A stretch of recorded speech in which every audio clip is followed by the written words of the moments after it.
Thanks, Mr Acting Deputy President. I rise to speak to this higher education support legislation amendment, Student Loans Sustainability, so-called Bill 2018, which this bill would reduce the income level at which people have to repay their higher education contribution scheme debts, and mean that people who have a HECS debt would have to pay it back more rapidly. Have huge impacts on young people, in particular across Australia today, and would lead to us having far fewer people that are willing and able to undertake higher education.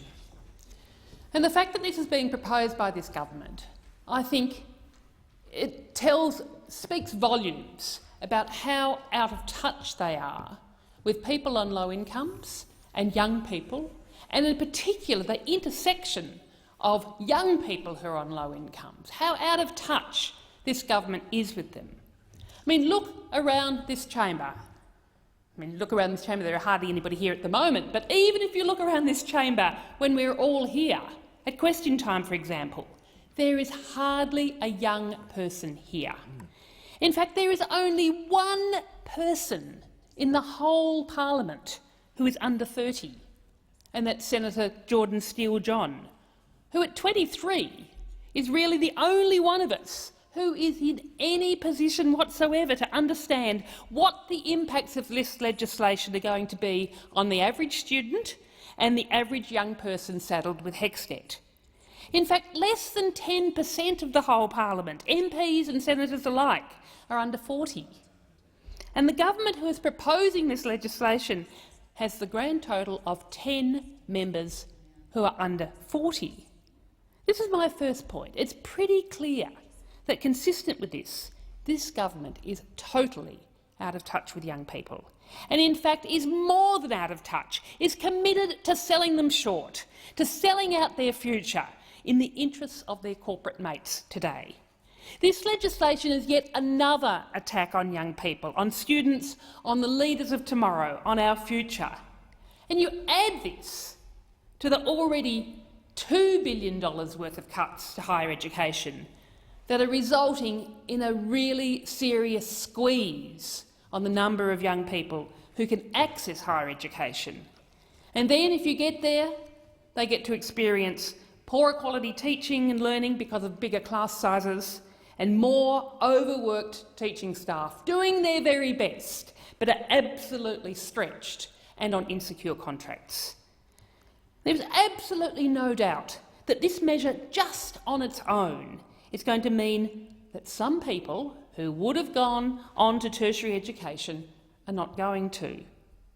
Which people are these likely to be? One might reasonably ask. It's not going to be those who are happily living at home with their parents, with the privilege of knowing that their parents can support them through the bank of mum and dad, who know that they always have the safety net of a parent to fall back on if they ever find themselves struggling to make ends meet. No, these people aren't going to be the ones who will be impacted by this legislation. And it probably won't affect those who have got a family history of going to university, who are confident of finding well-paid work after their degree, the ones who are studying high-status degrees like medicine and law. No, the people who are going to be hit hardest by this legislation are those who have had to struggle all their lives, who are doing their best to lift themselves out of poverty, who have attended an underfunded public school and they've succeeded in getting through Year 12 nonetheless, who don't quite know what they want to study. They often haven't got a family history and people that can guide them in what they want to study. And they don't know whether their study path is going to be a pathway to a secure career or a reliable income. The people who are going to be impacted are those young people who have got a difficult relationship with their parents, where life at home is crowded and fractious, and they've decided that overall life is going to be easier if they leave home.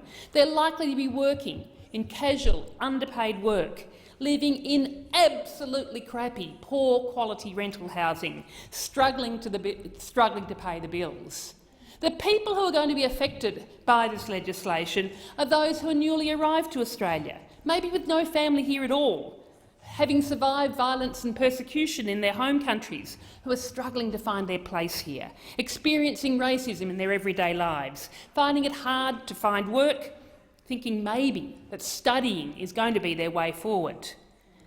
These are the people who will decide that they won't commit to study, that they can't commit to study, because having to pay back their HECS debt when they are only just earning above the poverty line is too much of a risk, and it will add to the stresses on their already overstressed lives. Yes, yet these are the people who we need to be doing everything we can to encourage to study, for their own sake and for our country's sake, for our future as a country. For us to thrive, we have to have a well-educated community and workforce. We need to be removing inequality, to be ensuring that everyone has a chance to achieve their full potential, regardless of their background, regardless of their postcode. We have so many challenges ahead of us as a country that we need the best educated society that we can provide. Other countries realise this. Germany offers free tertiary education, not just to their own residents, but to any overseas students as well, because they realise the benefits of having a highly educated society. New Zealand is now offering free degrees as first degrees to anyone. So for us to be putting more barriers in the way for young people to be accessing higher education is entirely the wrong direction for us to be heading. And in fact, it's entirely the wrong thing that we need to be doing if we're going to be having a thriving and prosperous country. So let's think about what the impacts of this legislation is going to be. Put yourself in the shoes of people who have got their way, these people that have been struggling. They've managed to get their way through uni, and they've now got a debt.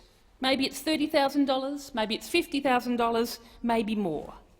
Think of people in their early career years who aren't on a big income, who are paying half their income in rent for the crappy rental housing that I was just talking about. So what this legislation would do is to tell them that when they are earning just above the poverty line, that they have to start paying this debt back. Think about women in particular, women working part-time as they're bringing up kids, where every dollar matters, particularly single parents, suddenly having to pay off their debt on their limited income, where it's going to be most likely going to be a choice of paying off the debt or food on the table or clothes for their kids. I mean, $8 a week, it's nothing to the people in here. But to people on a low income of $45,000, $8 is a meal for the family. $8 is a second-hand coat for your young son. $8 is the petrol to drive to your daughter's netball match. $8 is telling your child, sorry, we can't afford for you to go on that excursion this week. You're going to have to stay home, and yep, I'll write a letter to the school to say that you're sick. And $8, of course, pretty much wipes out what people are getting in their low-income tax cuts, doesn't it? And this government talks about aspiration, talks about working families. They have no idea. And as for encouraging and supporting women to stay in the workforce, couple this with the increase in childcare costs, and it's yet another barrier for women going back to work. When it's going to cost you more to go back to work, particularly insecure, casual, underpaid work, that's all that's on offer, despite the fact that you've got a tertiary degree, it's going to cost you more to go back to work than to pay your childcare costs and to have to start paying back your HECS debt. That's when you decide that it's better to stay at home. This bill is going to save $231 million.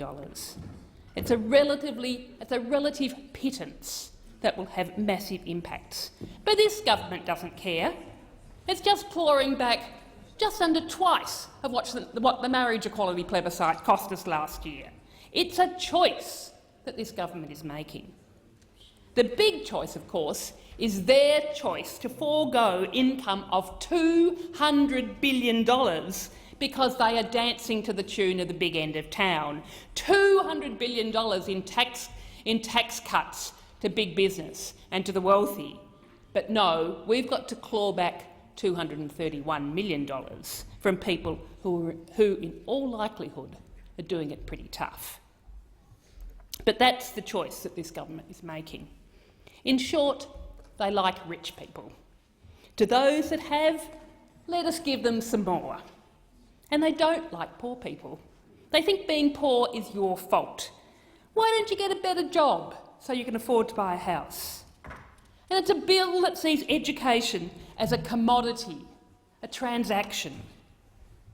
As I heard Senator Patterson say in his speech when we were last here, that providers need to think of the product and the service they are providing students for the significant taxpayer investment they receive.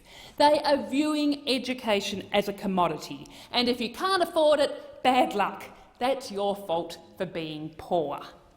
Instead, they'll give tax breaks to their corporate mates, who certainly aren't poor, and they'll give themselves tax breaks. Each of us, as senators earning $200,000 a year, will be pocketing a tax break of $11,000 when all the tax cuts are in place.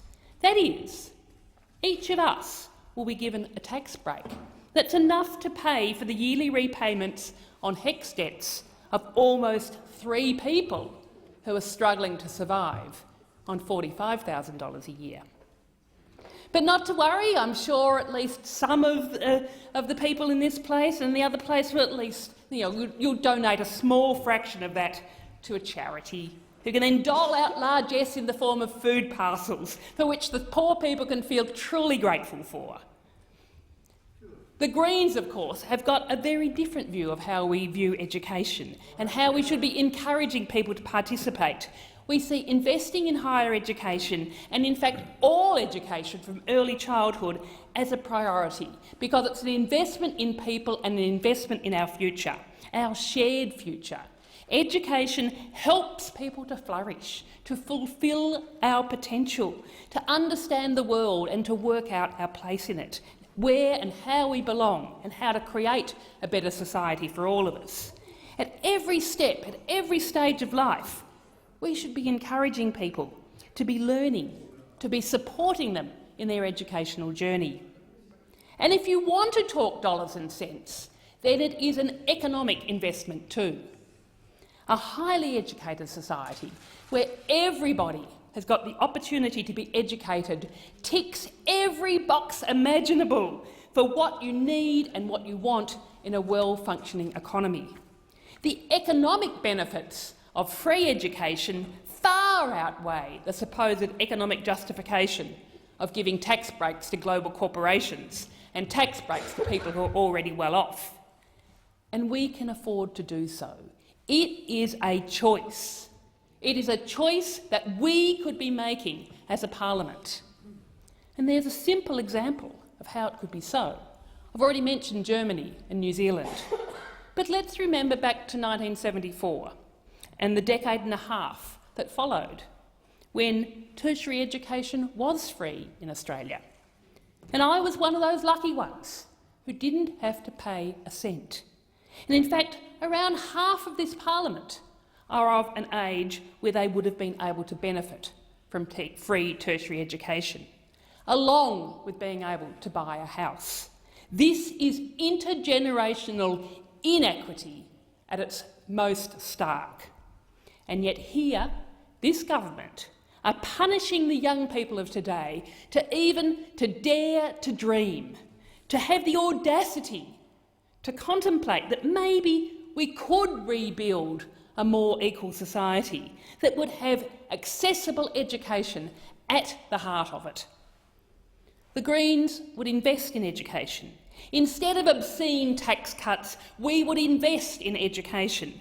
We would invest in that more equal society, a forward-looking society, a society that values and supports its young people, allows them to thrive. We would make sure that legislation like this before the Parliament today would not see the light of day. And we will keep on fighting, we will keep on campaigning against injustices like this bill until we get there to that fairer, more equitable society. Thank you.